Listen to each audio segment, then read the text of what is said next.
What is good? What is up? It's Jordan, or Texans Thoughts, and we're back with another one of these reaction videos. And today we're going to be looking at the Los Angeles Rams versus the Seattle Seahawks, the wild card game. And I'm a Texans fan. Why the hell am I watching a Seahawks-Rams game, right?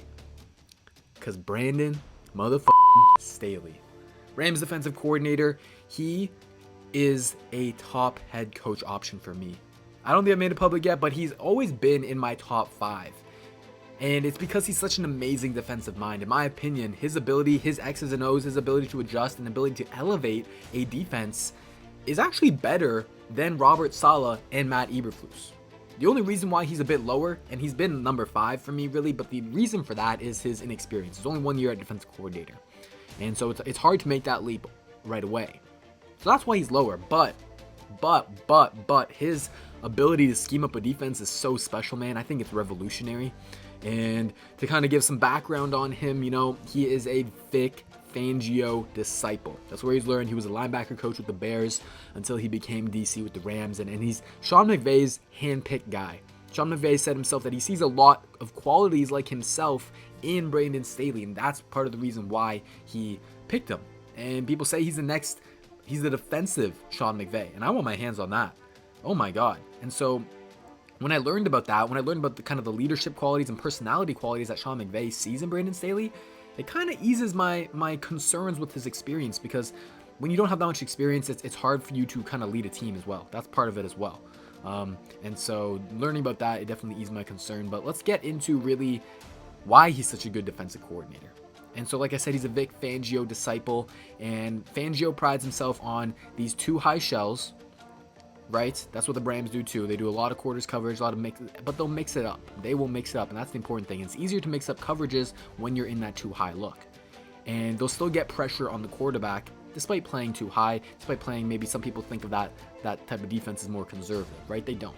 But what they do is they're trying to take away the pass at all costs, because they know it's a passing league.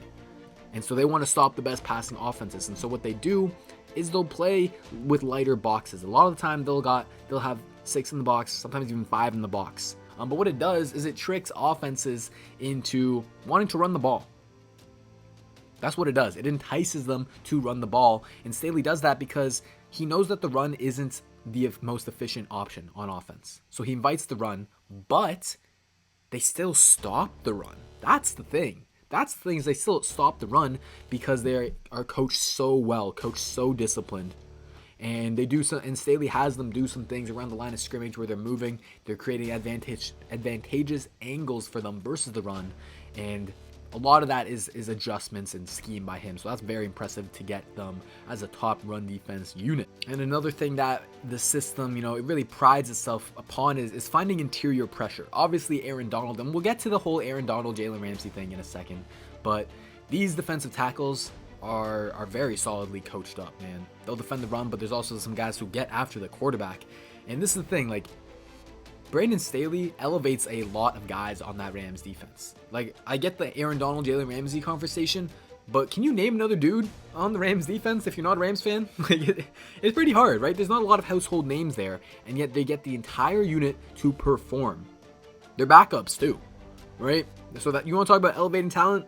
That's elevating talent for you. That is elevating talents. Ooh, we got pressure here on the cornerback blitz. Russell Wilson beating a guy. Oh, is this the touchdown? This is the touchdown. Oh, this was on 41. This was on 41. If they show the second angle, you'll see that. Oh, they don't. But that was more of an execution error, in my opinion, than a scheme error, because Russell Wilson's rolling out, and 41 had to keep his eyes on him. He was watching Russell Wilson, and he missed DK Metcalf sneaking by him. So that's on him, in my opinion, if you ask me. But getting back to this Rams defense, man, we'll see later in the game that they did it without Aaron Donald. So I totally get the argument that, he has these 2 superstars, but he also elevates those 2 superstars at a high level. So it's one thing to have the Ferrari, but you also have to know what type of gas to put in it, how to drive it, right, to its highest possible capability. And the Rams, they had Ramsey and Donald last year, and it was a different defense. It was not this good, but Brandon Staley took them to that next level. That should speak a lot to his ability as a defensive coordinator. And this fourth quarter what the Rams defense does to the Seahawks should speak to it as well. So yeah, you should definitely have Brandon Staley on the head coach radar, and it seems like the Texans, they have that connection with Nick Caserio. So I am praying he gets an interview, because just look, Russell Wilson was under pressure all day. That's another thing.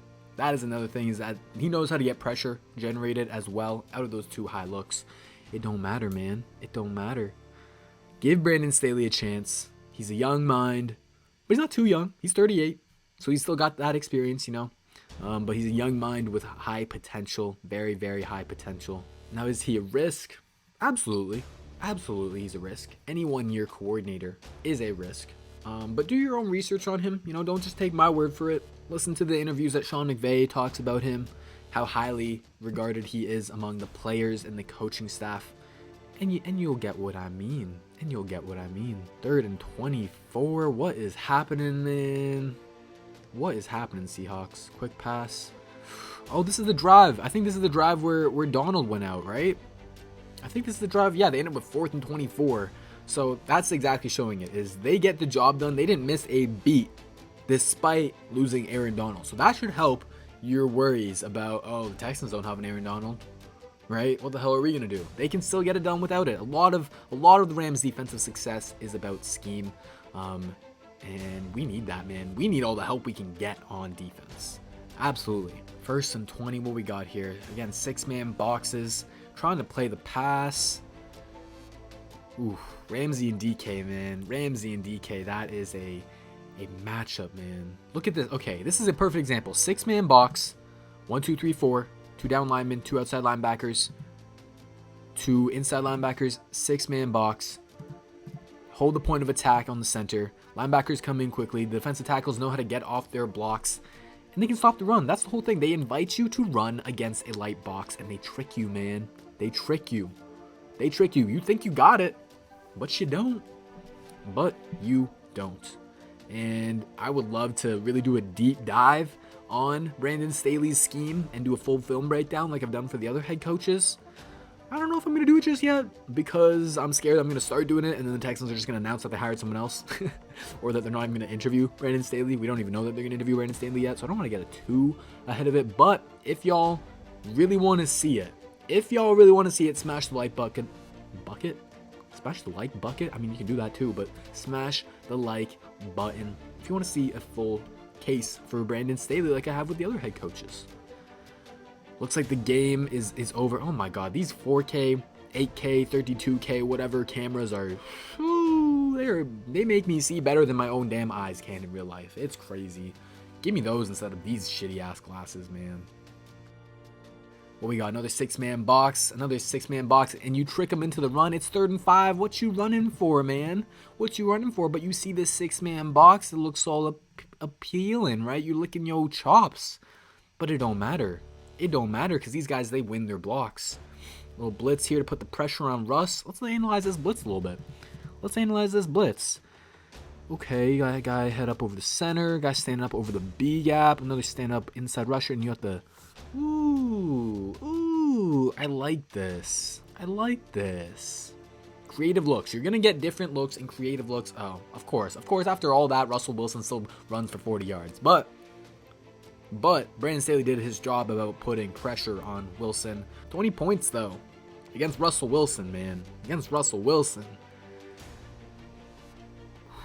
That's a good job. Oh, he didn't get that. Did he? I don't know if he got that. That did not look like he got that. Got that. Alright. Shit, I don't do this for a living. That's game. Alright, that's gonna do it for the video. If you enjoyed, please do hit that like button. Subscribe for more content. If you're a Rams or a Seahawks fan, appreciate you for checking out the video. Sorry to send the Seahawks home, but hey man, the Rams are a great team. Absolutely, 100%. And if you're a Texans fan, go scream for Brandon Staley to get an interview, man. Go scream it. You saw what he can do. Do your own research as well. You find a lot of good articles out there about his scheme, better than I can explain it probably. But if you want to take time to do that, go ahead. But this has been it for me. Give a quick shout out to all my Texans Thoughts team members. Appreciate y'all. If you want to join the team, hit that join button below the video. And yeah, check out Texans Unfiltered podcast, website, YouTube, all that great stuff. Follow me on Twitter, Texans_thoughts. Y'all know the deal by now. Hope you enjoyed. Take care. And peace out, y'all. Enjoy the rest of the week.